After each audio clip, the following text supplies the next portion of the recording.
Hey everybody, this is Perch. Let's go straight to this. It says, "Hey Perch." This is an email, by the way. I don't know how much. I feel like professional channels, but I always hate this when they have a whole bit to get to the bit. So it's like, "Hey, how's everybody doing? Well, the weather's great. I'm feeling nice, and what crazy stuff's happening? Baseball and politics, and yeah, things are fun. I've watched something on TV. Anyway, it's time to get to the mailbag." And then there's like a little jingle and then they're like, "Let's reach in." And then there's a sound effect of like somebody, and I hate that shit. Like, just get to the mail.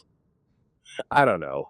This is why this is not a professional channel. Anyway, every now and then somebody will post like, you'd get more subscribers if you invested in an editor and hired a professional production team and showed your face and maybe turned yourself into a 18-year-old girl with giant tits. It's like, yeah, I'm sure all those things are true, but you get what you get. So sorry, sorry. All right, here's a mail. Here's a mail, you bastards. No, I'm kidding. Hey, Perch. I'm a new indie comic creator of Arbiter. Okay, I've been writing this for about 10 years while working 50 hours and having a young family. That's a heavy burden. And it's finally ready. Now, granted, I made mistakes in my campaign. You don't know what you don't know, but there is a lot of goons in this space who are not creative, not original, but have tons of followers. I know my comic is better, but I'm not a YouTuber. It seems way harder to get noticed now than before the YouTube merch comics started being manufactured and diarrheaed out. Did I miss the boat, and any advice? And there's a link here to the comic, and I will happily check it out. So, so what? So, you know, you didn't miss the boat, but I think, and by the way, I'm 100% positive that there will be a lot of people who will disagree with every take that follows this sentence. Uh, the challenge that it's in is, what market are you going after? And what I mean by that is, the people who have heavy YouTube presence and are really selling comics and merch and and plushies and posters and all that kind of stuff. It's a different business. Yes, it's still comics, and in theory, it still kind of orbits around comics, but it's a little bit like saying, the toy business is a toy business, and you've got toys for kids that you see in a Walmart or a Target. You have toys for collectors, adults that are like $30 that you see in the back and electronics section in those same stores. Then you have like Funko Pops that are kind of in their own little world. And then you have like specialty stuff that's on eBay. Yes, in theory, they're all toys, but they are different markets. They're fundamentally kind of being aimed at different people with different things around them. And I think the biggest piece for you to kind of reconcile with your comic and kind of your business or anybody's is, which market are you playing in? And then being willing to accept the consequences of that decision. So if you really want to play in the YouTuber kind of comic thing, then you're going to have to make some toys. You're going to have to spend hours and hours and hours, probably more than building the comic on YouTube. You're going to have to invest in your personality, meaning are you interested? Are you that 18-year-old girl that can get attention? I mean, but that's a business, and we can, certainly debate on this channel or others whether that's a good business, bad business, an honest business. Is that really comics or not? It is a channel. It's a way of producing material in a channel. From what you're saying, in just the limited bits of your email, and I will go check out your comic, I think you don't want to play in that channel. So therefore, you need to go invest and work in the market in a different way, which means that getting attention through YouTube, and we'll come more to that in a second, but getting attention there is not really going to be what you want to do. It's not your strong suit. It's not where you want to go.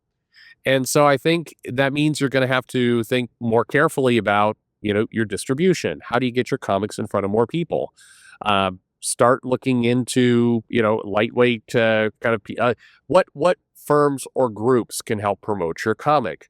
If you invest in ads, for example, where are those ads going to be placed? You probably don't want them placed in front of live streams. You probably want them placed to other places. I don't know. Can you co-opt somebody else's channel?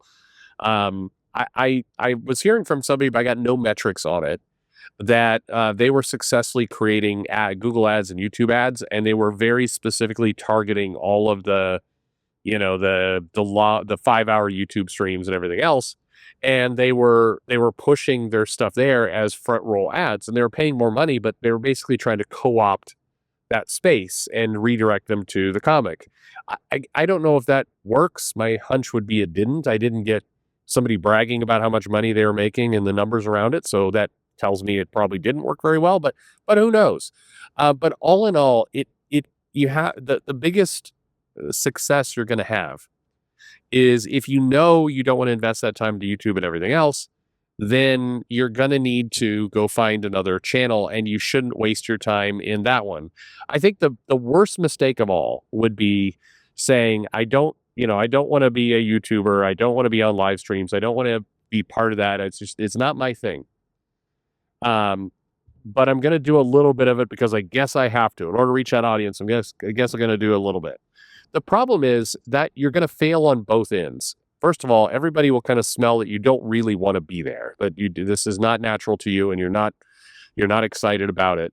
And so you're going to get, you're basically going to get, it won't pay out. Plus, you're going to take time away from other places where you would be more successful. So you're going to kind of just invest time into something that won't do much for you. You're not going to invest enough time for it to really make an impact, and you're going to be left with less. And I think there's a lot of people who try and play that game. They beg and beg to get on some of the more popular live streams to promote their book.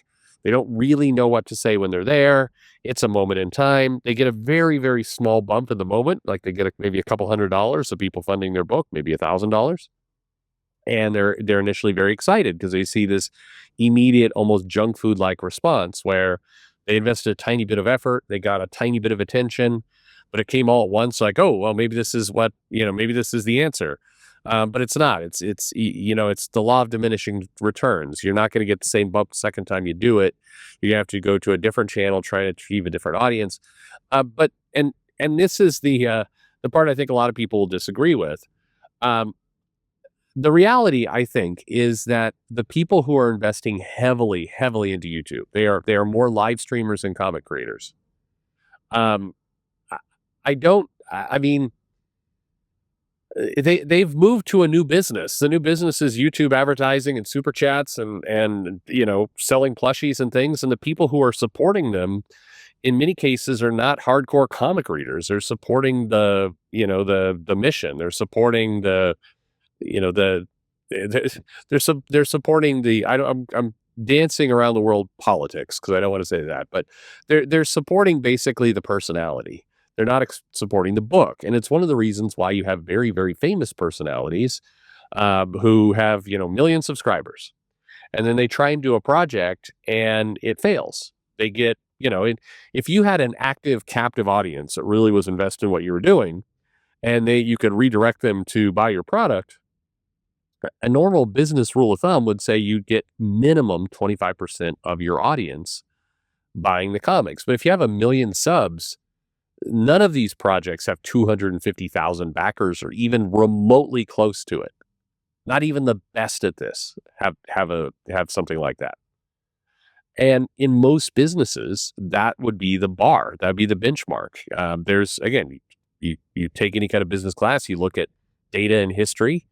And if you have kind of an event like this, you want a 25% turnover. That's the baseline you're trying to achieve. And that's not what is happening. So you got, and so that's why a lot of these people are smart and they've pivoted to, hey, I may make a comic or I may make a movie or I may make some piece of media, but the real experience, the real money, the real activity is my stream. And the comic is kind of the backdrop. It's like when you look at a YouTube video in the geek space, and you have this person, and they've got their giant headphones, and they've got what looks like some kind of LED lit workspace around them, and a microphone, and a wacky T-shirt or costume of some kind, and then behind them you see these shelves of toys. You see a bunch of Funko Pop toys there, or memorabilia, or something somebody paid them to have on camera or whatever. You just see a bunch of crap behind them. And it's the setting. It's the backdrop. Sad to say, in a lot of cases, the comic book is the backdrop. The product is the individual who's doing the streaming and making the money off super chats and everything else. That's the product. The actual product is that. The comic is the maybe the reason for being there or the grounding topic, but it's certainly not the primary product. And so I go all back. If you believe you have a great comic and you love it and you put a lot of effort into it and you want to make that your business, chasing that channel is a waste of your time. You're not going to get noticed like you hope. It's not going to be about your comic. It's going to be more about you. And it's a crowded field. And the other challenge you have is these things tend to work in, 5, 6 year arcs. And it's hard to believe that 5 years from now, you're going to see the same live streams and super chats and everything else. I can, even YouTube is in their forecast for like where the business is going to be at 2030. They're openly stating that this current business model, these current channels will, I think be 1/10 is the number they signaled of what they currently are. So it's coming. I mean, it will come to an end, and there will be something that will replace that, and on it goes. So we'll see. Maybe not. My advice for you though is figure out better places to get noticed. If you've got a good comic, a good solid product, then getting in front of some retailers, get to some retailer groups. That's a good place if you want to sell through that channel. If you're trying to fund it yourself, start taking little, like a couple pages of your work, not the full comic, but a couple pages, throw it up on something like a webtoon and promote to that audience. Look at, one easy thing you could do. And this is going to sound insane, but I promise you, I just having this conversation last week, chat with some of the people at an IGN or groups like that. They're looking to promote kind of indie comics that do not have strings attached, meaning the creator isn't on YouTube or isn't a professional creator is going to want to sign some kind of SAG agreement if you come on, or you just they're looking for people who are just that they can promote. That may be a bit of a long shot, but you won't know until you ask. The trick is go where the comic readers are. The problem is, where are they? I will tell you where they largely aren't. They're on Twitter. They're not on Facebook. They're not on YouTube. And they're not on Reddit. Now, I'm not saying that, some of you right now are listening is going, well, I read comics. How dare you? Fuck off, Perch. But, and I'm sure you do. But the masses that you're trying to get to, they're not heavily concentrated in these areas. You need to go to different places to get your book in front of them. And the other big barrier you're going to have to get is you're going to have to get people who are willing to trust going online and clicking and getting something. And this is, we've had this argument turn around and around and around. The people who have been very late in fulfillment, and no, I'm not just talking about the recent people. I mean, this goes all the way back to Joe Mad and others who haven't fulfilled product. It spoiled it for everyone because every single person now that goes to your website to click on your book is going to think twice about committing money because they've been burned over and over and over again. And frankly, the current narrative or the thing I hear a lot around, hey, well, who cares if it's on time as long as it's quality? There's truth to that, but it's not a helpful statement. You're not convincing the normies that you're going to actually give them something for their money. It feels like you're making an excuse around non-delivery. Now, that may not be your intent, but that's how it sounds. So you do have to factor that in. The solution to that, get more tied in with places that are legitimate that turn around the money. Consider places like Whatnot or even dumb sources. There's a friend of mine who's selling their comics through eBay. And it seems like a really stupid channel to do that in. Like, why in the world would you do that? But it turns out eBay has a lot of, geek culture people on it buying product. And there is a built-in expectation that if something is appearing on eBay, that it's going to get, you're actually going to get it in your hands in a timely manner. So it allows you to dodge some of the negative cloud that surrounds some of this stuff. Anyway, that is just a few ideas. I'm sure there's more out there, but the biggest thing is don't waste your time in markets where you're not going to be successful. I guess I'll add this one last disclaimer. This is not me saying that you can't be successful on YouTube. Obviously you can. There are people making money there. Of course there are people making money there. But you have to be the right marketer to take advantage of that channel. If you're not willing to do the work on a YouTube, stream or channel or whatever else, if you're not willing to do the work there, then you're just not gonna be successful. It doesn't matter if it's a good channel or not. So anyway, I will give one last piece of advice before I go over. Don't put your future in somebody else's hands. So the other thing that I think is abundantly clear, and hopefully everybody gets it right now, is yes, you need friends, you need allies, you need you need help to make your business successful.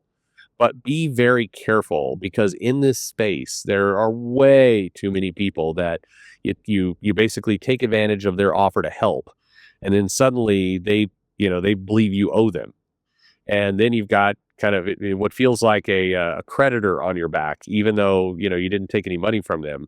And this person, there's a decent amount of those out there where you take somebody's help to get something out, you take somebody's help to get some promotion, not realizing that you've just tied yourself to that person for life, and they will bleed you dry in terms of your attention.